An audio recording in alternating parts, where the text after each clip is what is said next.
it's going to kill you. You're going to end up getting arrested again, or, liver cirrhosis, kidney failure, pancreatitis, a number of different ways alcohol can kill you that I wasn't aware of. Oh, you're depressed, here's antidepressants, take the SSRIs, you'll be fine. If you start mixing them with alcohol, that's a whole different kettle of fish. I'd had about 20 beers, anything that was put in front of me. When it gets to a certain point, you look at receipts and you think, was I robbed last night? And then you realise, no, I spent it all on alcohol.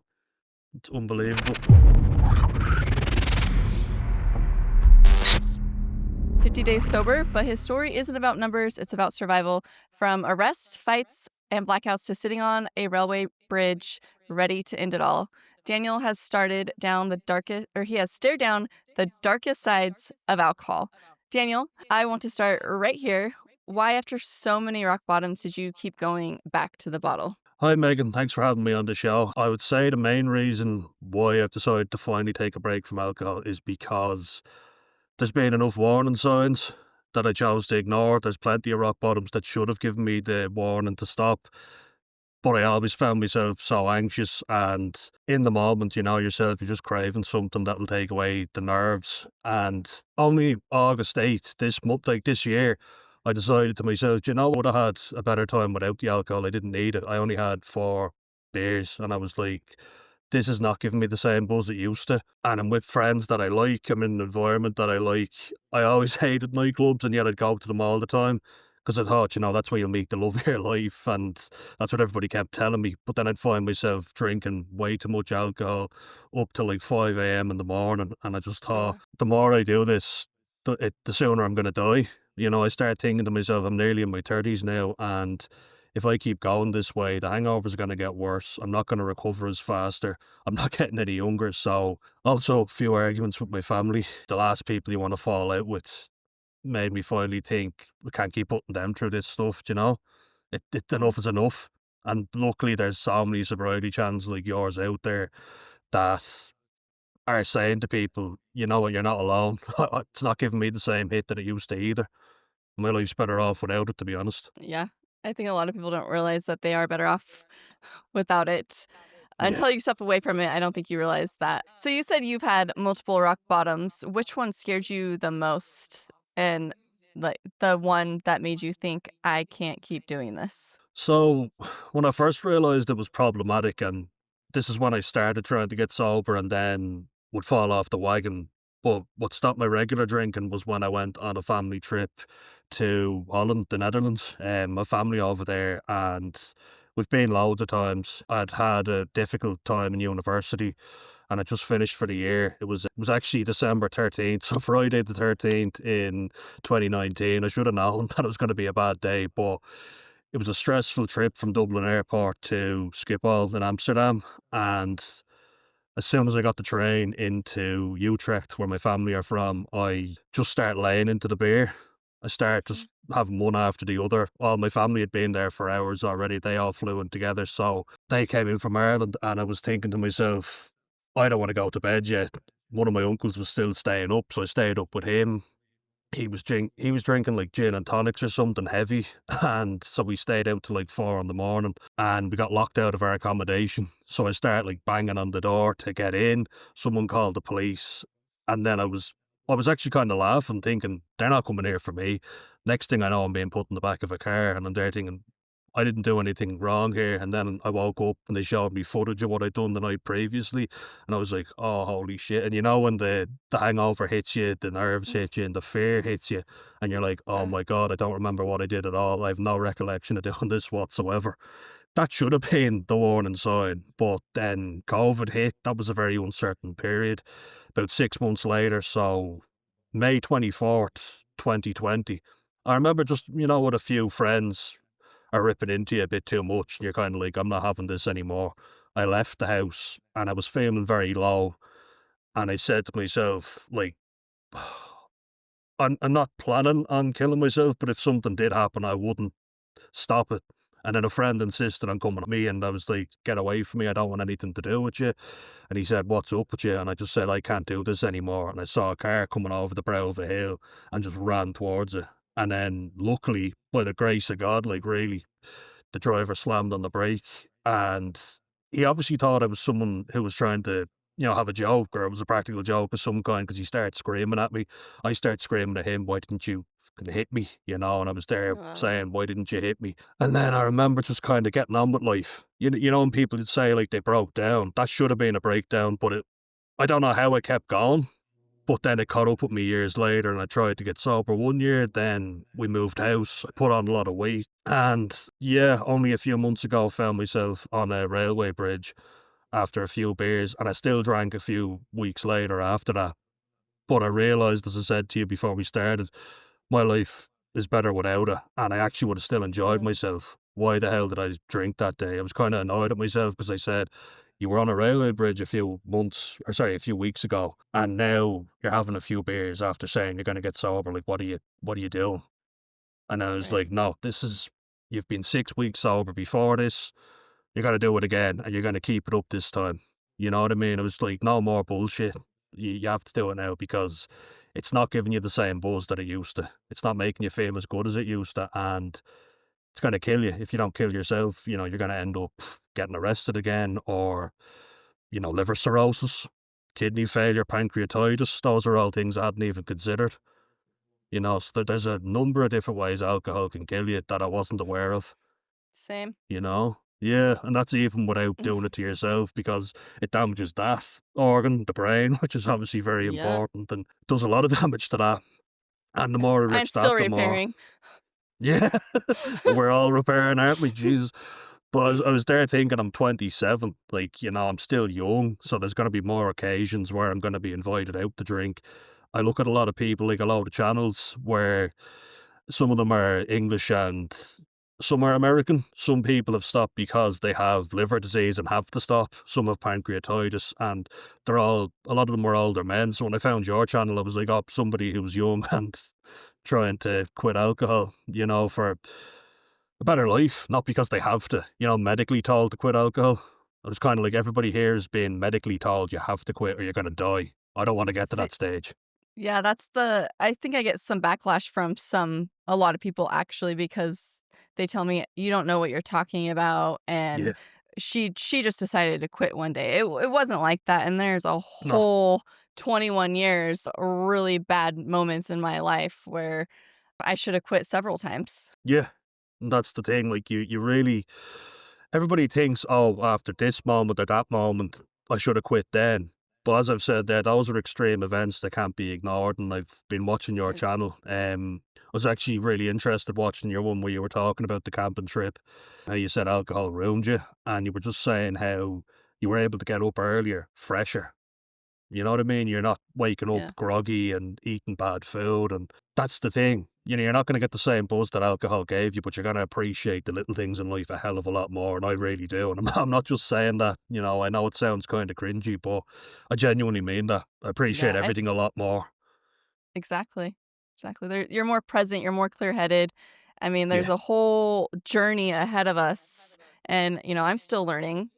I can't be perfect in, the 2 years that I've been doing this. My first video went out 2 years ago, the beginning of this month, and, I keep learning from everybody that I talk to, and every story that I hear. It just keeps, there's something different that I realized that alcohol caused in my life, or something different. Like, I had no idea all the cancers alcohol caused, but the more research I do, the more I want to just ick. It really, like, I want nothing to do with it. and that's the thing. Like, you have to just realize. I remember before doing a project, because I was doing a science course in university, and I was studying the effects that cocaine can have on you. So that actually stopped me from using it. So then I was like, it's a bit Yeah, hypocritical to stop using a drug like that, but then to keep using alcohol. You know what I mean? Like, and why do you take a stimulant like cocaine? It's to keep you on the up, when alcohol makes you, black out. You want something to pick you up for an hour or so. And then I was kind of just thinking to myself, you know enough now about alcohol and the danger it does. There's no organ that isn't affected by it. That's the amazing thing. It manages to yeah, just destroy every single organ. Just yeah, depends on which one it gets the soonest. yeah. And I think I mentioned this before we started recording that I never wanted to smoke cigarettes because they were Yeah. so bad for you. But here I am drinking the next, or I don't know, the most toxic substance. and growing up hating cigarettes, but indulging in alcohol since I was 15 years old. It makes no sense. I mean, when you do the research, you really start to, realize how bad all of these things are for you. And then I never touched hard drugs because it was so bad for me. And here I'm learning along the way. I mean, I didn't go into this journey knowing every bits and pieces about alcohol, but, realizing that alcohol is more dangerous to withdrawal than heroin, I Yeah. was blown away, When I and just found that out, all the things. Yeah. yeah. When I was looking at that, it was benzodiazepines and alcohol are Mhm. the two hardest drugs to withdraw from when you start getting the shakes. Seeing that, you're kind of like, it'd be very naive of me to think that I couldn't end up that way, the way that I was drinking. Even Yeah. some weekends, I start shaking because I've been drinking 2 days in a row and now my body was detoxing. And I'm kind of thinking, do you want to get to a point where you're struggling to walk and having to use a Zimmer frame? You know, like all the people in my family, especially on my dad's side, drank heavily, and it was kind of like like a rite of passage where you drink with your dad, and like we would have struggled to see eye to eye on a lot of things. So I was kind of like, I can actually relate to him a bit more. Maybe it's because the conversation was dumbed down because of the alcohol, but like you, I started drinking when I was 14, but I was first drunk at 15, and I loved it. I fell in love with it instantly because it numbed my anxiety, and I was a very anxious kid. So to finally have something that brought me from here all the time down, I was Mhm. like, wow, I love this stuff. I can't get enough of Yeah. it. So it's kind of insidious the way it does that, isn't it? Like the way it tricks your mind. But then Yeah. as the years go on, it just gets so hard to get off it. And then when you do, you think, am I missing out here? You're not really. It's just that other people, it's what you do. You you Yeah. work hard all week so that you can spend your wages at the weekend and then recover Sunday and Monday. And then the whole week, to be honest. You're never truly recovered. You know what I You're right. mean? Yeah. And, congratulations for quitting coke and cigarettes and heroin, but Thank you. why did you quit drinking? I mean, you know what I mean? That's like what people ask. Like, well, you can quit all these other things, but why quit drinking? You're a weirdo. Yeah. It's kind of a strange concept. Yeah, I'll just say though that I never got strongly into hard drugs. I used coke the odd time with a friend. They were heavier users than I was, so I kind of thought, look, if you start this now, this could get bad because you have an addictive personality. You love the stimulant effect. So I was kind of thinking I couldn't have done my project at a better time in university to study it and to go, this is how dangerous it is. The stuff that people use to cut it with is even more dangerous in some cases. But I guess with alcohol, I wouldn't have touched anything if it wasn't for alcohol. I would have never gone near any hard drugs. I never would have Right. gambled if I hadn't started drinking either, and that was something that nearly got out of hand. A lot of my friends would Oh, drink and gamble. Yeah, and it's an epidemic here in Ireland among young men. I don't know if it is in the US, but in Ireland and the UK, gambling and alcoholism among young men is horrendous at the minute. wow. It's really bad, and I people always kill forget about themselves because gambling. of it. Yeah, Really? it's because you can't see it, but I know I only posted a tribute there on my channel to a with football, soccer, I'll say soccer, coach of mine, and he killed himself back in 2012. And he was only a year older than I am now, and then I found out that he was drinking and gambling, and you don't appreciate it at the time, but I was like, he seemed so normal, he was coaching us 1 minute, and then the next, he was hanging himself in a park. I was like, God love him, I don't wanna ever forget him, but I feel like he was going through an awful lot of shame. He was suffering in Yeah. silence, you know what I mean? And that's what led to it, and I'd like to think we're a lot further along now than we were then. I hope Yeah. so, I really do. You've said Alfie, your golden retriever, literally saved you by walking into your room. If he hadn't, what would have happened that night? So I went through a lot of suicidal ideation in my teens and early 20s. And I remember I used to call it like practice because I'd do something stupid when I was drinking and I used to like wrap a belt around my neck and, put it in the door. He walked in on me and I just started crying and I started hugging him. And I was there thinking I could never leave this little guy. I love him that much. So like it's true as well. Like he walked in at the perfect time. But when you just feel like really shit about yourself, but you know that there's people there who are counting on you and obviously pets, and we love them Yeah, more than the people sometimes. that's fact. Yeah, dogs are better than humans, I'm saying it. Can't deny that one. Yeah. So, when you picture your mom or your brother seeing you at your worst, what moment still haunts you the most? There was actually a time when I had friends over in our new house for a party, and I was drinking a lot. And when you take stuff seriously that normally when you were sober you'd be able to realise you're taking it up the wrong way. But someone told me that a friend of mine was hurting Alfie, my dog, like playing rough with him, and I'd warned him to leave him alone. A few drinks afterwards, and I was running around the house after him, ready to kill him, and my brother had to Mhm. literally choke me out. I bit him on his arm because I was trying to get at the other fella. And luckily, my brother's a strong guy, but if he hadn't held me back, I don't know what I would have done, to be honest with you. I was just, Yeah. no, in my mind, I was doing it for a good reason. I warned you not to touch the dog. I'd warned you Yeah. already. You were playing too rough and you didn't listen to me. And the guy was looking at me like, okay, I'm sorry, but I didn't do anything. And I was like, no, get the fuck out of my house now. I don't want you here. Now, when I sobered up, I was like, okay, I took that way out of proportion. The other guy was obviously joking to try and get me pissed off, trying to get a Mhm. laugh. But that obviously ends in me and my brother fighting. We've had a couple of rows and arguments. They're pretty reasonable to have concerns. They'll see me having a few drinks and I'll be like, oh, I'm only having 3 or 4, get off my back, would you? And that's not what they're saying. They're saying they've seen me when I've had more than that. And I'm kind of like, being sober, I can appreciate how annoying and frightening it must have been for them seeing me that way. And they're obviously scared that I can't handle my liquor. So they're Yeah. worried it's going to progress and progress, you know, which Yeah. is a real fear of theirs. And I can see it now, being off alcohol nearly 50 days. But at the time, you're like, I just want one drink, maybe two, and I'm not going to have too many. So get off my back and leave me alone, You push people away and you get really easily annoyed at people, which I Yeah. don't like, but it happens. Yeah. So, you mentioned that you had 9 months sober before Yeah. and you let it go. So, what pulled you back to drinking then? So, big passion of mine's always been rugby. It's always been something that I've done for fitness and health. And like yourself, you're into fitness and health.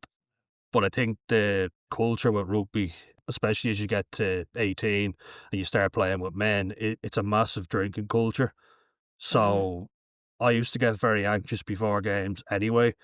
So now that I've been really anxious all week, almost getting sick because I was so nervous before a game, guys would literally bring you in a crate of beer, hand you one, and you'd be having one before you even got changed. You know what I mean? So it was starting quite early in the day, and then you'd relax, you'd have a few beers, and you'd watch other people's games. What happened was I decided to take a break from rugby for a while and coach it. So I was coaching kids that were 13 up to 18 years old. And it gave me a responsibility that I had to be there for them. So it was really good at keeping me sober. A couple of the coaches with me didn't really drink. So I was like, there's no trigger here for me to drink, and I'm kept very busy. So I think that's the thing, filling up your time. But then one of the coaches said, I've got 2 tickets to a game. You want to come? And I was like, oh, yeah, sounds great. Then I was like, oh, I'll get a beer for the game. I'll just have one, then I'll have two. And after 9 months, and I had a really good time. That was the thing. I was like, I really missed this. I kind of associated the good time and enjoying the game with having a beer or two. But then it's like, I don't have a problem. I'm fine again. You're back to where you were before. And it's kind of like, no, how did I get here again? But being 9 months sober makes me realize I did it before, I can do it again. And I didn't feel Yeah. that bad doing it either. You know Yeah. what I mean? Yeah. So, that was the moment that you realized that you can't just have one and, move on and not drink again for another 9 months. I mean, it's Yeah, all or nothing, right? pretty much, yeah. And you'll notice that like one week goes into 2 weeks and then it rolls into another and another. And then you start going, oh, I'm feeling a little bit sad. I'm feeling a little bit down. And then you're kind of like, you've had a drink every weekend for the last 5 weekends. No wonder you feel sad, you fucking idiot. Like, you know what I Yeah. mean? You're kind of saying it to yourself. You're like, keep track of it. Obviously, you feel sad because you're putting a depressant into your body, but you Yeah. forget about that because you're having a good time at the moment, or pretending to Yeah. at least. Yeah. I mean, it makes you feel good in the moment, but it Yeah. is a depressant. So, Yep. and Sure everybody is. that everybody that complains about their anxiety and depression, but yet are still, throwing back bottles. I Yeah, don't think so. A lot of people don't realize or want to accept the fact that alcohol is, the main factor in all of that, especially depending on how exactly. much they drink too. Yeah, and that's exactly it. Like, I mean, like, if you're putting back about 12 or 13 beers, and then on top of that, like, I was doing shots of Sambuca, Jägermeister, whatever was put in front of me, there comes a certain time in the night. Weirdly enough, I'd always justify it with going, I'm not going to start on that. That's only for later in the night after I've warmed up with a few beers. But I could always justify it to myself. You start justifying the weirdest stuff. I was kind of like, yeah, start on beer and then eventually work your way up. Don't drink before, let's say, 3 p.m. in the afternoon. That was kind of like my cutoff point. Only alcoholics do that, and it's weird how you Yeah. justify it to yourself. It's very Yeah. strange, but it does warp your mind. And like you said there, go and complain to a doctor that you're depressed and anxious, they put you on antidepressants. But I always think maybe rather than actually putting something else into my body, I need to stop putting something into my body. You know what I mean? But Yeah. doctors are always seeing you for only like 5 minutes. So they're like, oh, you're depressed. Here's antidepressants. Take the SSRIs. You'll be fine. And if you start mixing them with alcohol, that's a whole different kettle of fish. It's a really, I'm glad that you brought that up because I know I've talked to several people throughout my life that refuse to take antidepressants and anti-anxiety pills because of all the side effects. But now it kind of like got into my head. I'm like, okay, wait, all these people are so worried about the side effects of these medicines, but yet they're not focusing on the side effects of alcohol that they're consuming yeah. daily and the amount that some of these people are consuming bottles upon bottles a day. And, what are the side effects of that? Yeah, and I Ma- have to admit, I was one of those people. I was Yeah. like, this stuff makes me feel sick or it makes me nauseous. It's like, well, alcohol will certainly do that to you. You're puking the next morning, you dope. You know what I'm saying this to myself? Yeah. It's like, how can you justify one thing to yourself, but antidepressants are bad? I mean, they do have side effects. There's no doubt about it, but they're a lot more tolerable. You know what I mean? Than the side effects of drinking 2 nights a week. Like, I was never someone who'd drink consistently all week, but at the same time, I'd make up for it the weekend. And then I'm able to Yeah. go, no, I can't drink, I can't have antidepressants then because I want to drink. So I won't take them. Hmm. I literally wouldn't take them for the day I was drinking. Then I'd take them the next day. That's how warped my mind became. It's amazing. I Yeah. don't know how it happened. So this time, what's different about this time? What makes you believe you won't throw away the last, you said 50 days? Yeah, to be honest with you, that's a very good question. I guess I just have to actually do it, you know what I mean? Yeah. Because while I wouldn't be a big fan of Alcoholics Anonymous necessarily, I do like the idea just for today.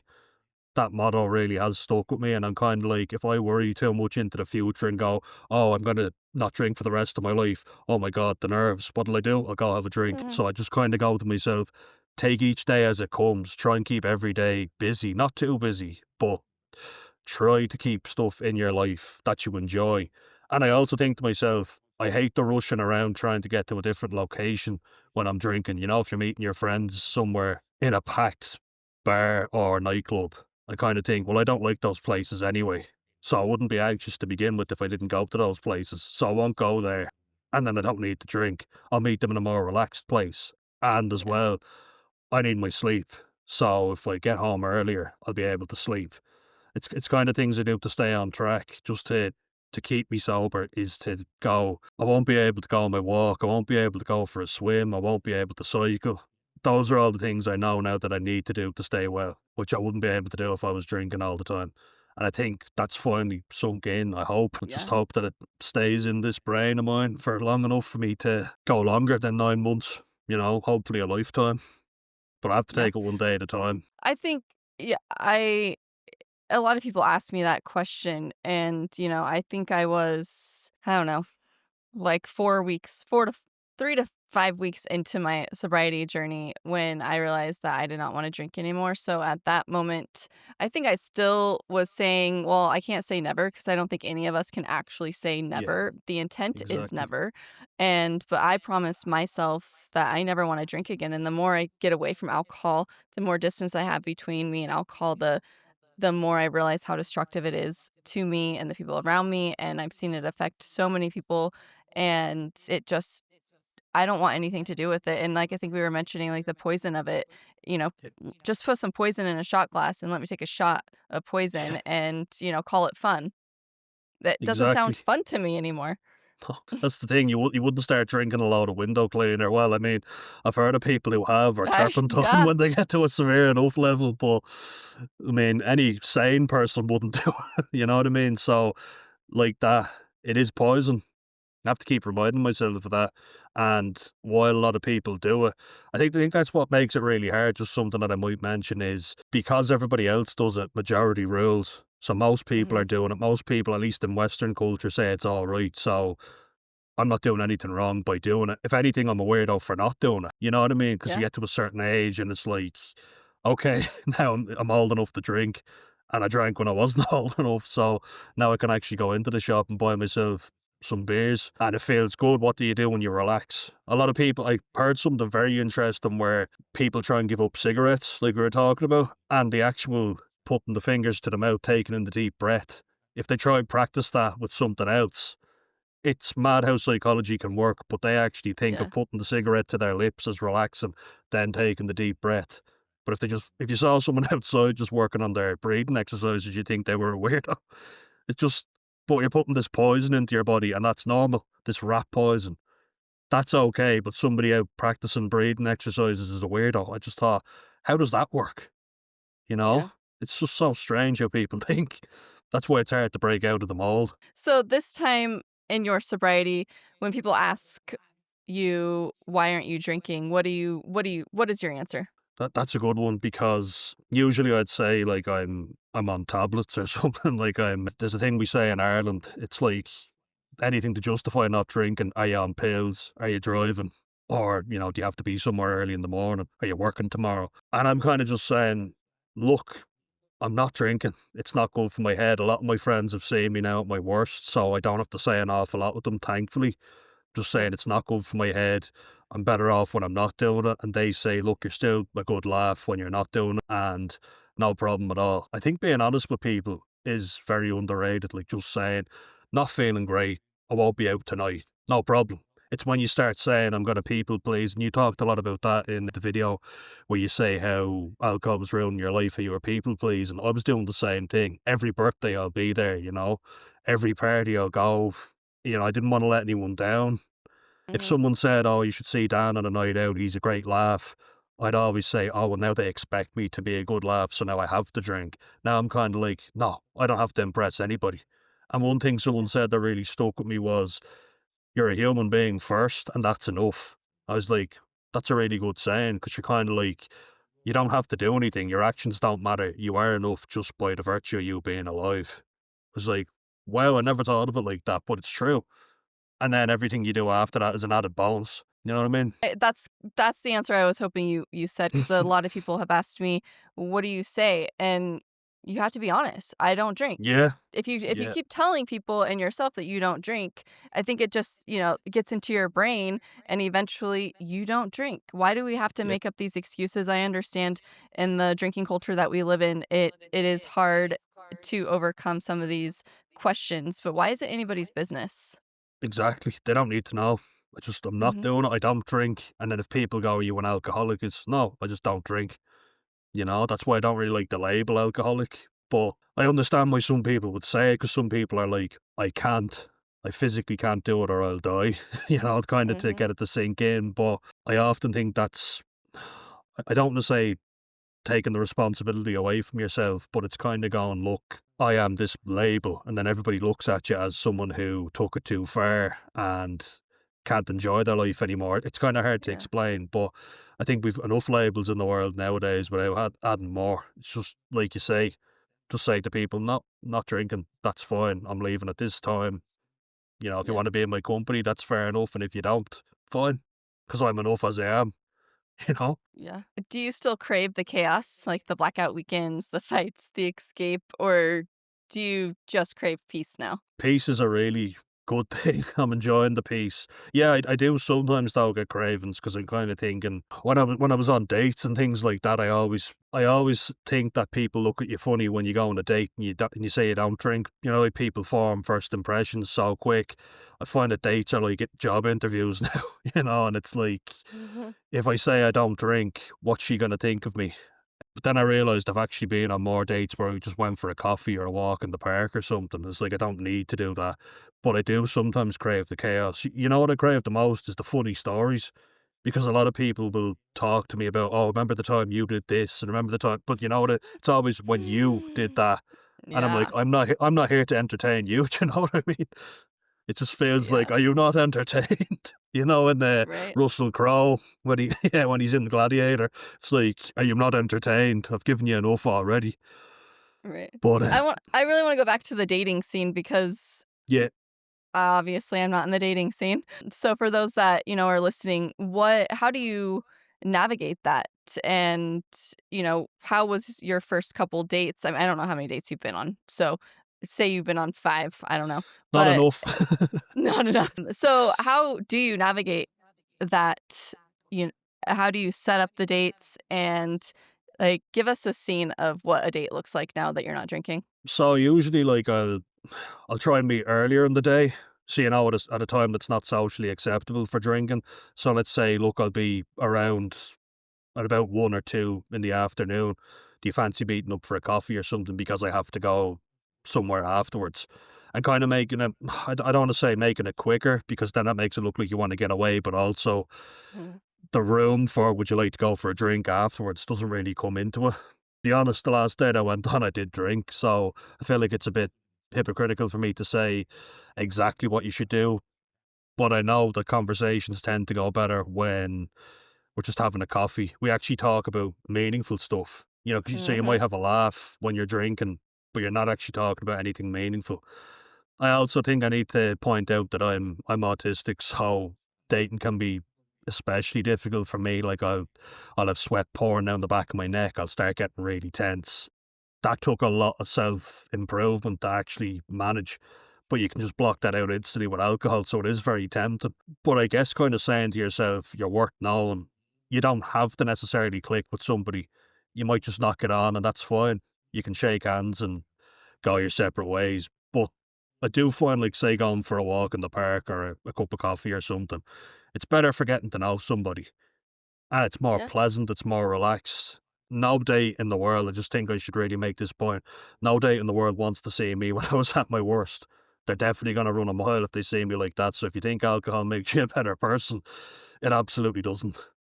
People have been scared to get in contact with me again because they're like, this guy's a lunatic. Whereas I'm not a lunatic, I'm actually a very shy, anxious person. But being so desperate to not appear anxious or shy, I find like Mhm. the right person will appreciate that. But I was there thinking, you can't show any weakness. You have to be the outgoing, fun guy. But there's a fine line when you're drinking between being fun and outgoing and then, as you say, getting arrested or being suicidal. And that's the reality of it. You know, it's just like find someone who, don't want to say boring, but find someone who maybe likes a few drinks. Because, I mean, you can't say to someone, you're not drinking. If I'm not drinking, you're not drinking. But somebody that's not necessarily wild and wants, you know, wild nights out every weekend. Find someone who's a bit more ready to settle down. Because I think that's kind of where you wean out how do I put this nicely? You kind of wean out the serious ones from the, one night stands. Pretty Mhm. much, it's kind of like these people are serious. They actually want to get to know me. This is more pleasant than drinking all the time with someone who you have to drink with all the time. I don't think you're necessarily a good fit for each other. You know, Right. there's definitely Agreed. good people out there. Yeah. I think it's the same way with meeting new friends. If Yeah, those of us that have lost some close friendships along the way or, that's a hard they've one. grown distance. Yeah. But Yeah, it's the same, I think, with date, or at least I can kind of like picture it because now I get to meet friends clear headed, you know, fully present. And if we have the vibe, we have the vibe. If we don't, we don't. And we just don't Yeah, hang out again versus alcohol masking the awkwardness and the vibing. And then, you meet up again and you meet up again because you're just drinking. But now it's, I like you. I'm sober. Let's hang out again. exactly. It's way different versus just having a drinking buddy. Yeah, and that's the thing. Drinking buddies will come and go. True friends will be there when you need them. At the Yeah. drop of a hat, they'll be there. And I've learned that. I've learned that a lot of people that I looked at negatively and thought, oh, they'll judge me if I say I'm not drinking. They actually didn't. I had to be honest with them, though. I had to do it. And that's the thing. When you are drinking, you kind of take responsibility off yourself. But it's something you have to do. And then you have to reach out to people, apologize, make amends if you've hurt them. And then I think people appreciate that you've the balls to do that and they go, okay, this person is a good person. I like them better when they're sober. Yeah, sure, maybe they were a bit funnier when they were drinking, but I prefer them when they're having a conversation with me and they're not doing the stupid thing that got them into trouble and meant that we had to go looking after them. Because that's the thing. A lot of people end up looking after you because you're getting yourself into trouble. The amount of people who, and I have to credit my friends because they stopped the situation getting seriously bad by jumping in front of me before I was about to get into a fight with somebody. They could see me getting really angry, and because they read me so well, they stopped a potentially dangerous situation breaking out. I didn't appreciate it at the time, but I really do now. Genuinely, Yeah. Yeah. Wow. So, you being autistic, how does that how did that play a huge how did drinking play a huge role in that behavior with autism? Yeah, so I've always been extremely anxious. So I have a diagnosis of autism spectrum disorder, ASD, and comorbid anxiety. So that means like it's been there since I was 7. I just remember always being a very anxious kid, and not having the social skills to find out what the hot topic was. So everybody be kind of in on something, and I was always on the outside looking in. When we were drinking, everybody was kind of on the same level. And if you could drink more than somebody else, they thought you were cool. I was like, this is the easiest thing ever. All I have to do is drink and I can block out all the bullshit. If people would say stuff to me that I didn't like, I could drink, I could block it out. I didn't have to actually face any problems. I didn't have to feel awkward because it was so awkward. I got sick of sitting in the corner real nervously. Yeah. Alcohol actually changed me so much where I became the life of the party. People would actually say, oh, invite Dan. He's a great laugh. He's the life and soul of the party. That would only happen when I drank. And then I had to constantly keep up an image. It really was like a Jekyll and Hyde situation. I know people say it, but it's true.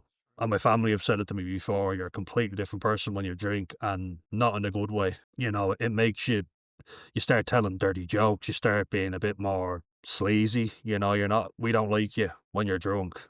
But I guess my drinking buddies did, so that's all I craved because there's no two ways about it. A lot of autistic people spend a lot of time alone, which is tragic. A lot of them get bullied, I didn't get physically bullied. I could handle myself that way, but people always knew how to make me look like the bad guy. They do something annoy me. I wasn't as cute and cunning as they were, so I was always getting given out. I was always getting into trouble. I was always up here with stress, and then alcohol dropped it right down. And then when I started working, I really noticed that all the bullshit of, dealing with people, it was hard. It would make me exhausted in ways that neurotypical people might not feel the exhaustion. If I have to mask and engage with a lot of people in work, and I've worked in the hospitality sector, sorry, you're exhausted and you can't explain necessarily why you're exhausted, but a few beers makes you forget about the day. It's Mhm. gone. So then it became, rather than making me feel less anxious, it was a way of me relaxing after a long day's work. And how many people do you see when they get in the door after work, they have a bottle of wine or, they pour themselves a glass of whiskey Yeah. or a few beers. It Yeah. went really from just not being able to socialise. Like I was terrible. I could barely strike up a conversation with people. And then all of a sudden I didn't care. I'd taken antidepressants, I'd taken anti-anxiety medications. The side effects were worse sometimes than what I was feeling before. It takes time to kick in. I now know that a lot more, but alcohol took it away instantly. And I was like, this stuff is great. Get me as much of it as you can, but Mhm. then the anxiety gets worse, the fear, the lost friendships, the the insane drunk nights out when you get arrested and you try and kill yourself. That's something you can't ignore.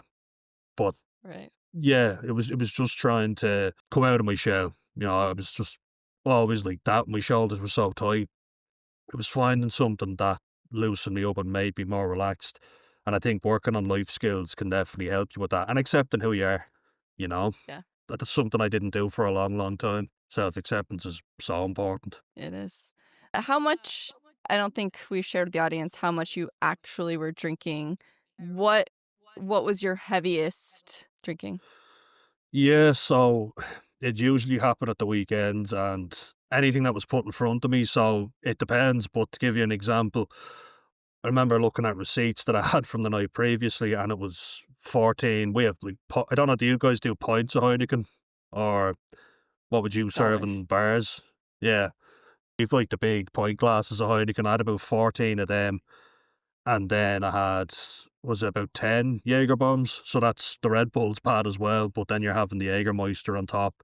I had 3 shots of Sambuca, 3 shots of tequila. I think we drank some whiskey as well. I can't remember. At this point, I was getting seriously close to blacking out. And had some vodka as well. Me and 2 other friends one night, it was about 1.5 liters of vodka. We polished that off between us, and then we had 2 liters of whiskey, and we nearly emptied the bottle. We were close to emptying it if we hadn't. And we were having this between us. And I had a majority of that. One night, I don't even remember why I did it. I was about 15 or 16. And I drank an entire bottle of white wine. I didn't even like the taste. I was literally just drinking it for the effect. And the people who were with me were looking at me like, is he okay? Is he going to pass out? Because I was falling all over the place. I couldn't stand up straight. And, I was only 16. I shouldn't have been drinking in the first place. And I had so many times like that where I just did it for the sake of it, just to numb myself. I'm trying to think. There's been plenty. I remember on a flight home, actually, we were on a trip to Spain, and I said to my brother, I think I'm going to have a heart attack here because we were up till 5 a.m. and I'd just been drinking Jaeger bombs the whole night. I'd had about 20 beers, about 20, yeah, and anything that was put in front of me at that time, I was just necking it. It's hard to keep a track of it when it gets to a certain point. You look at receipts, you think, was I robbed last night? And then you realise, no, I spent it all on alcohol. It's unbelievable. It is. So you pretty much were a weekend binge drinker. So Yeah. what did the week look like when it came to drinking? Yeah, so usually you can justify it to yourself as I'm only drinking on the weekends. Everybody does that, it's fine. But it'd usually get to the Friday and I might have a few beers, depending on if I had to play a game the next day. Because I'd always be very healthy during the week. But then if I played a rugby game or whatever, if I was working out the next day, I'd do my workout and then drink. But as soon as it came to party time, that's what I'll call it, then, yeah, I was polishing off 20 beers every weekend. That's before you include shots on top of that. Sometimes I'd drink the Friday and the Saturday, sometimes the Saturday and the Sunday. Usually I'd kind of say to myself, look, only have a few on the Sunday because you have to be in work the next day, but it'd kind of get rid of that fear, the anxiety. You kind of feel Mhm. to yourself, I don't feel as bad. The hair of the dog, that's what I'm looking for. But yeah, easily 20 beers every weekend, spirits on top of that. It was really destroying my body and my mind. I was struggling during the week. Monday was very rough. The Monday blues, they were terrible. Yeah. Really bad. With the anxiety. So when you decided to quit this last time, what did the first couple of weeks look like? So I'd already made the plan to stop before well, you call it a relapse, I guess, on August 8th. I only had 4 beers, but I guess I noticed that after only 4 beers, I felt like, really anxious. I was there thinking, this is only a small amount. I felt more sad. I started getting the suicidal thoughts again after not having them for 6 weeks Mm. after the previous incident, where I thought I have to stop now. And I'd start thinking, it's taken less and less alcohol to make me feel bad. I don't want to become dependent on this stuff because then I'm not really going to be living.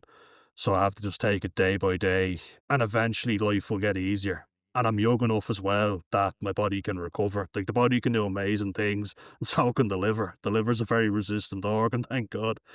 But I said, I've got to stop now because if I keep going like this into my 30s, then I'll get to my 40s and 50s and I'll die young and I'll die a miserable death where I'm just hanging on. You know, I'm in the hospital every week. I guess it's like an Ebenezer Scrooge moment, isn't it? You know, when you kind of go to yourself, be warned, Scrooge, because everyone will leave you and everybody will hate you. You won't have any friends left, and you're kind of there thinking, say that to your liver. Your liver won't be thanking you if you keep going this way. Right. I mean, Yeah. that can go with, you know, us ourselves. If we keep going that way, we're just gonna not have anyone. Yeah, people are gonna leave you, and I think that's the Mhm. worst thing out of it all. Imagine dying and nobody being there with you. That was a big Right. fear. It was kinda like, look, everyone will leave because they get sick of you if you don't get a handle on it now, and then the liver failure will be the least of your worries, Yeah, because 'cause you're you dying know? alone. Exactly. What could be worse than that? Yeah. And yeah, our liver is, you know, can be resilient, but at the same time, when it's done, it's done. And you want your family around. Yeah, exactly. There's a channel called Liver Disease, I don't know if you watch him, but he's living with liver disease and it just sounds horrific. Like, I don't think I'd ever want to get to that stage. He's a young enough guy as well. So that's a warning that if you keep going the way you're going, what's to say you're going to end up like that? You know, and he's a really Right. nice guy and he obviously had a stressful job as a chef, but you let it get out of hand and it just builds and builds. You got to get a handle on it before it gets out of control. And that's what I'm trying to do this time because I can't go back to the way I was. You know, Right. it just, I wouldn't survive. So you said you've lost jobs. Yeah, so I've never actually been fired from a job, but I have left them early just through lack of motivation, through, you know, when you start a job and you're raring to go, you're really excited, you're thinking to yourself, I'm going to do this to the best of my ability. And then you just kind of lose the motivation for it. I think without me even realizing, drinking kind of makes me apathetic, you know, where it's just a drag to get out of bed for the morning grind, pretty much. It just gets worse and worse. I don't think I realised how much of a role alcohol played in that, you know, where I was falling out with family members and friends, losing accommodation, and then having to leave a job. It's just like it really is. I'm just struggling to find my feet. Because you had a job in pharmaceutical. Yeah. Yeah, I did. It was a position that would have been mine for a year. Then I was down to falling out with a family member that I was staying with at the time. I was living with them and it was night shifts. So that can play a role as well. It's hard to kind of Mhm. adjust your body clock to it. And shift work is a tough one because you get used to night shifts, then you go on to, you know, a regular 9 to 5. I actually found that to be the toughest part. And then you throw alcohol into the mix and it's a really bad combination. I ended up Yeah. just leaving there because truth be told, I just didn't have the motivation to look for other accommodation. I was kind of like, look, it's not working out. Sorry, but I'm going to have to hand in my notice. They said, but you're getting on fine, you know, you're doing well. And I was like, yeah, sorry, it was the anxiety and the nerves really more than anything. And then trying to find new accommodation. I was like, I'm not dealing with that. I'll get another job eventually. I'll be fine. But then I'd send in an application. I'd lose motivation. I'd start to just kind of go, okay, I've got an interview for this date. That didn't go well, but I thought I nailed it. Why did I not get the job? Then you're like, oh, to hell with it. I'm just going to stop trying. Luckily, I found a scheme that helps you get back to work and at a slow, steady pace, working part time, which I'd recommend to anyone here in Ireland. It's called a two scheme. So if anyone in Ireland is looking, there are ways around it. You know, you don't have to do it on your own and be honest with people, as we said before. Yeah. But now you're doing something that you enjoy doing, and it's helping Yeah, you.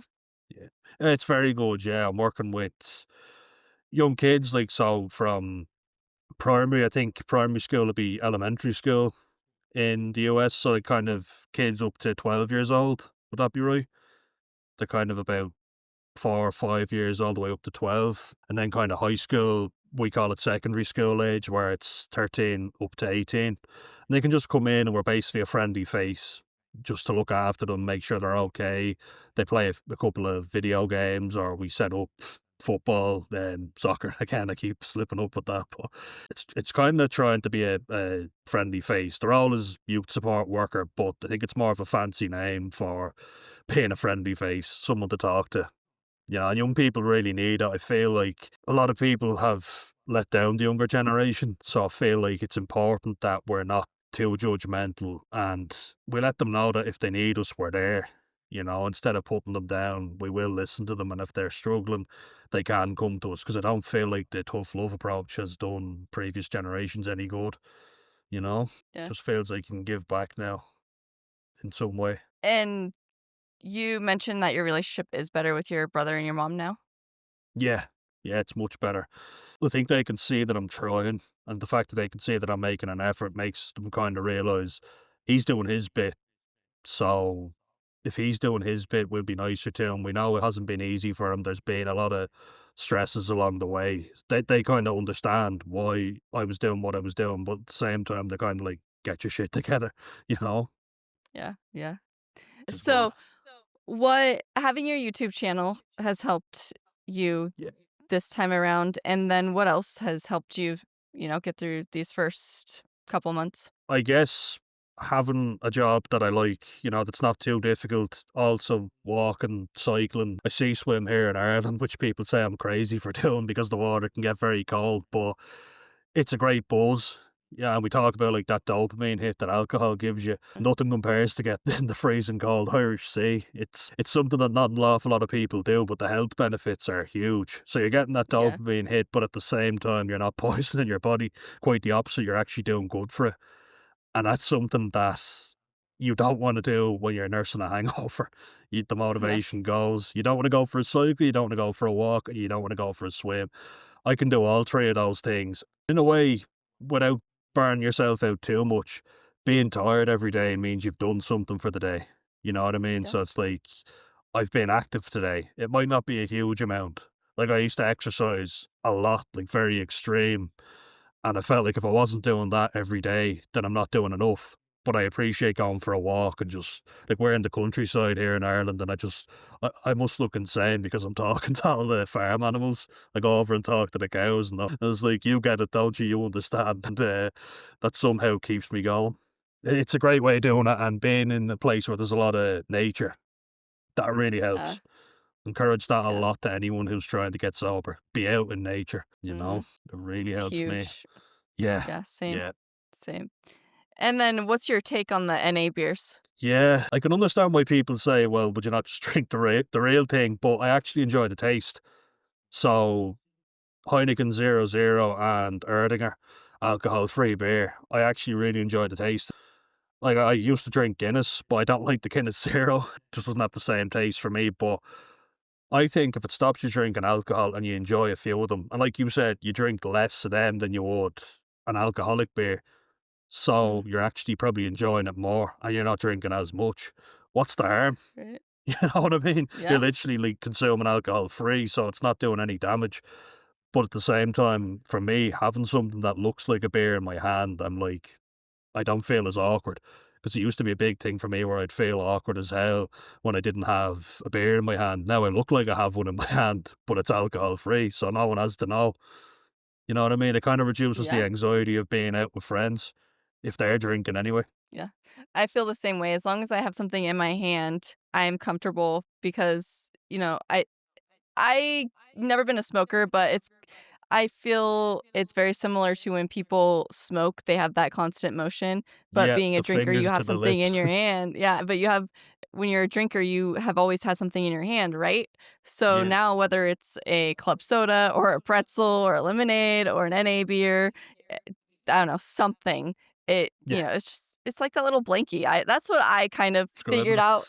Yeah, or coffee. I mean, anything. It just Yeah, keeps my hand full. I don't have the temptation when other people are, but it's just nice to sit back while they're all drinking and have a different can in my hand. that's it. Yeah, and like even if you like the ones we like the glasses that we serve beer in, you'd never know the difference because it's the same. It's a Heineken glass, so it looks Yeah. the exact same and it tastes very similar. So I'd have less of them too, like you. I'd only have about three of them, whereas I'd have, as I said, about 20 of the alcoholic stuff. So I'm saving myself money Yeah. as well, which is a They big stay thing. in my fridge. They stay in my fridge a lot longer than the actual beer ever did. Yeah, I'm I'm always worried about them. I'm always checking the date on mine. Like, did they go yeah. off? Oh no, they're still good. Thank God. Yeah. So before we wrap up, I just wanted to kind of touch on the Ireland culture because I think a lot of Yeah, There's We've got to lots do of it. so people so I get comments all the time. I have a lot of Irish people that watch me, but I met an Irish guy in person, and he himself said it's a huge drinking culture. It's really hard, to be sober over there. But then I've also heard the opposite from people. What is your take on that? I think we're definitely getting better in the sense that we're getting more mindful of it. It's hard to get away from the stereotype, I won't lie, especially talking to. There's a joke that I had with an American friend of mine where he'd bring in, he's like, I brought a six pack, and I'm like, what are you drinking for yourself? It's kind of like, you expected us to split this. It's like, what did you bring for Right. yourself? That's just for me. So obviously we have that idea where we're going to have more. I definitely say, like, we consume a hell of a lot. Like, when we go out, we drink heavy. I wouldn't say it's drinking during the week. Like, I know one of my friends lives in Spain and they'll have a few beers nearly every day, but it's only like two or three and they'll have it with a meal. Whereas we'll end up waking up in a dump or somewhere and we're like, how did we get here with a bottle of Yeah. whiskey in our hand? So there is still that stereotype, and I think we're known for having a good time, and I think a lot more Irish people are anxious than they'd like to admit. They're a lot more shy and reserved, but the stereotype exists, like I was saying to you earlier, where we're outgoing and we're friendly. And if you say you're Irish and you don't drink, people are looking at you kind of like, what? Are you speaking English to me right now? I Yeah. think we need to get away from the stereotype, but we are doing a good job at doing that. I think mental health in Ireland wasn't really discussed, whereas now it's booming and a lot of people are opening up about it, which I think is great. And I think if that Yeah. continues to happen, we'll start to realise alcohol isn't good for our mental health. And Irish people are having that conversation, which is brilliant. Because we do Yeah. downplay a lot of stuff. We're very easygoing and we think we've ways of downplaying. Like, so I'll give you a saying that we have in Ireland. If someone is a raging alcoholic, we say he's fond of a few drinks. So it's kind Fond of of a few like, drinks. yeah, fond of a few drinks, and everyone knows it. He's quite fond of the drink, as we say. It's like, that means they're a raging alcoholic, and everybody goes, oh, Yeah. okay, we'll say no more about it. I think maybe we need to start saying more about it. Like, it's funny. Everybody thinks that's hilarious when I tell them, Yeah. but I think we do need to start having more serious conversations because not just alcohol, but gambling, as we were talking about earlier, that's getting huge. That's Mhm. really bad among young men in Ireland. And what do people do when they've had a few beers? They go over to the bookies and put a bet on. They don't even know how much they're spending half the time. I have a friend who lost 5 grand, and that's including what he won.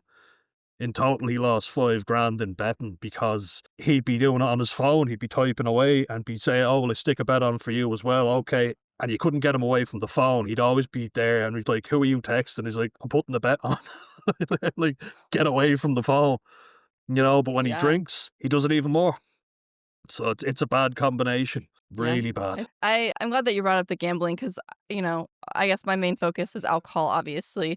But Yeah. some people have mentioned bringing on other people for other addictions. But I mean, that's not my area.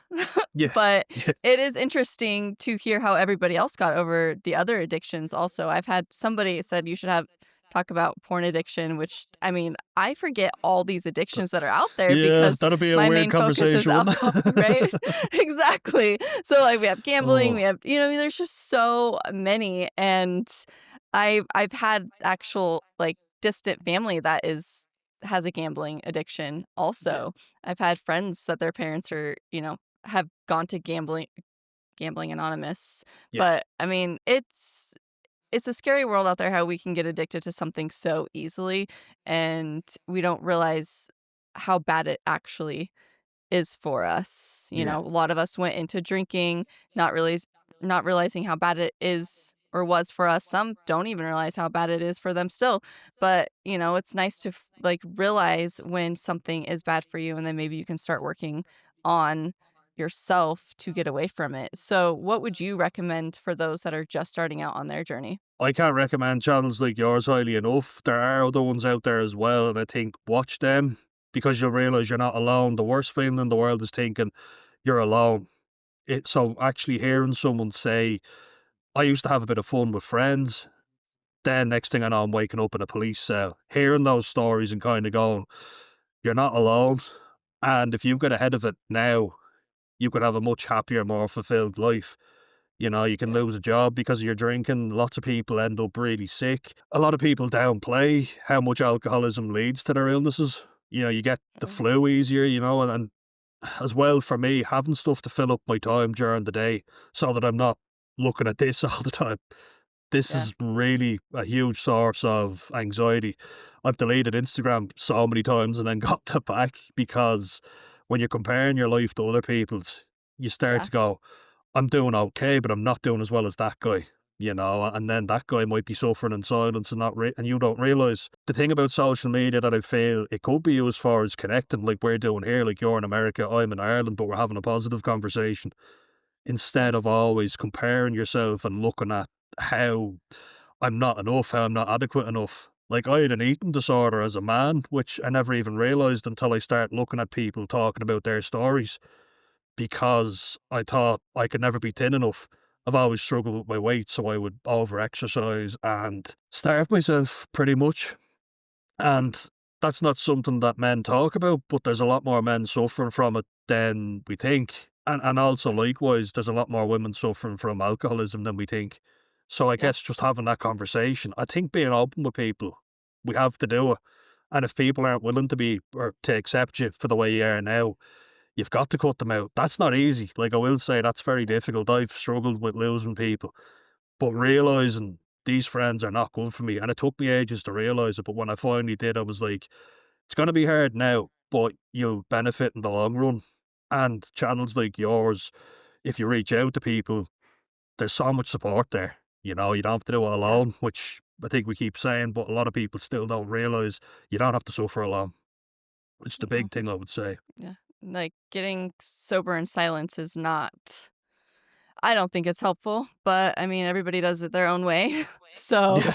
Yeah. I mean, I got sober out loud and it's kept me sober. Yeah, exactly. And you're a better person for it, and I know I'm a better person for being sober now.